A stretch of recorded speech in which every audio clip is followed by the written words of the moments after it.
The day is finally here. The wheels and tires we were talking about are in for the show build that we talked about in our last video.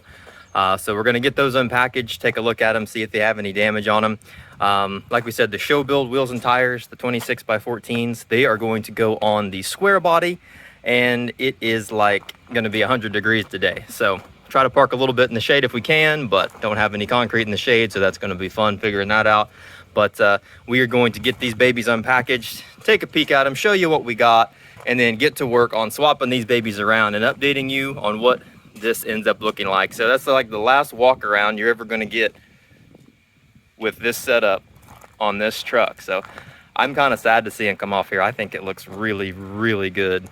But to each his own on that. And hey, at least they're still going on something else that we can look good with and move on from there. So we're going to get after it here. We'll take some clips along the way, show you what we find out, and get a new setup on a couple whips we got. All right, so we got the first one unpackaged here, and here's the unveiling. This is what we got. What you think? This is the Renegade RT tire in a 35 1350 24. I think it's a pretty good looking tire. I've never seen them, I don't think, in person. And I've seen them in video on a few different things, but pretty cool looking tire. Like we said, Mom wanted a little more sidewall than that. So now we got this old chunk of meat on the side. So I hope that she likes that. One thing we will be doing that I haven't mentioned yet is taking the 2-inch spacers off the truck. Obviously, I know it's not going to fit at this height with the 2-inch spacers, but from what we learned, they should bolt right up, go on here, and pretty much not rub. I'll have to check and see where the keys were left on this truck for the look that we went for on it. And the wheel that we went with on there was the Hardcore Off-Road HC15. So it's a pretty cool looking wheel. You don't have a lot of options when it comes to chrome stuff if you're not going forged, it seems like. So I think at this point we almost own most of the options in chrome when it comes to those Tufts over there, these hardcores, a setup that Cole's going to be revealing for his truck. So I guess the next step up will have to get something different. So anyways, that's what we ended up getting. Got to do a quality check on all these, see if there's any damage, and then we're going to get around to start swapping these things around. Normally updates start whenever things start to go wrong. So first update, took off the 26s, put on these, took off the 2-inch spacers also that was on there. They went on just fine, obviously, no issues there. My issue is whenever I step over here to the old Cheyenne, these adapters that I bought, they're a 2-piece adapter. So you put this one on first, and then this goes over it, changing the lug pattern from 6x5.5 to 8x180 to fit. These older trucks have a different thread pitch for these lugs because the ones they send are skinnier. So there go, those are longer. This can't sit flat on here. So instead of running an adapter 2 inches to put on this set, I'm going to put my 2-inch spacers back on here, put this on the 2-inch spacer, and then the adapter will fit because then these won't be in the way. So we're going to be 4-inch spaced on the front, and I haven't got to the back to look at it yet, but I assume I'll just slap the same thing on to see what happens. So it's going to be a little wider than expected, but we will worry about that because that's all we can do to put it back together. So I'll catch up with you whenever I do that. All right, so I had to get out the old bandsaw and cut off about that much to make sure the secondary part of the adapter set flat on there, otherwise you're going to get yourself in trouble. But I'm not going to lie, things got a little wide here.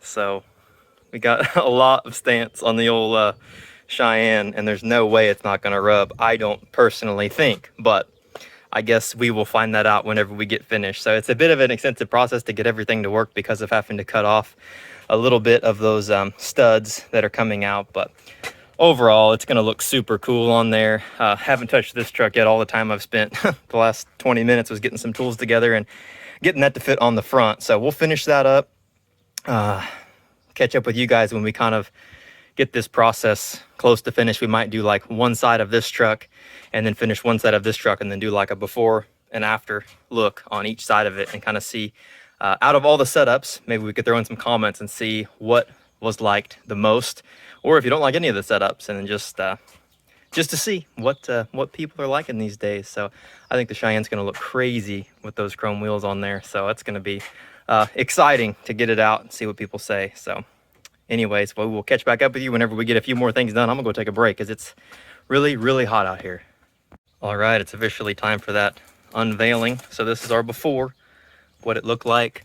Set up on there, the 26s on 33s, basically the low pro look. And then we go to the back here and we have our 24x14's on 35s. So nice and shiny and pretty. There's a lot deeper lip on this wheel, so that's something a lot of people look for in a wheel. So in these hardcores, they're definitely like that for sure. And looking at it, the front has the 2-inch spacer on it, the rear does not. So it just must be wider in general on the tire setup or something, the way this thing is. So which one do you like better? The front that has the more of a low pro look on it, or the rear end? And bear in mind the rear end of the truck is still jacked up, so it doesn't give a complete proper version of this, of what it looks like. But we will get that other tire changed and then get some other shots of this truck all finished up, and you can give me an honest opinion of which one you would have chose out of the two, and then we will see what the Cheyenne looks like after we get the rest of the other adapters put on and the wheels stuck on that truck. So I will catch up with you guys at that point. So at this point we've got a little out of hand. Kind of to make the front work, like I said, we left the 2-inch spacers on the front, had to cut off the studs a little bit, and then put the adapters on to get the show build wheels to fit. Now the difference with these older trucks is they're a lot wider in the front, like 2 inches wider in the front. Well, I guess way more than that, 2 on each side makes it even. So we're talking, we got to get this rear end 4 inches out. So I was running a 3-inch spacer back here, so I took it off. I have one 2-inch spacer, two 2-inch spacers. I gotta throw that little guy on there. You may wonder why. And that's so that I can put this adapter on here, and so that these studs and the nuts that go on them don't stick out far enough to get in the way when I put the second part of the adapter on there and then put the wheel and tire. So I know that stacking spacers can be bad, so I'm trying to take my time, make sure everything's good and tight.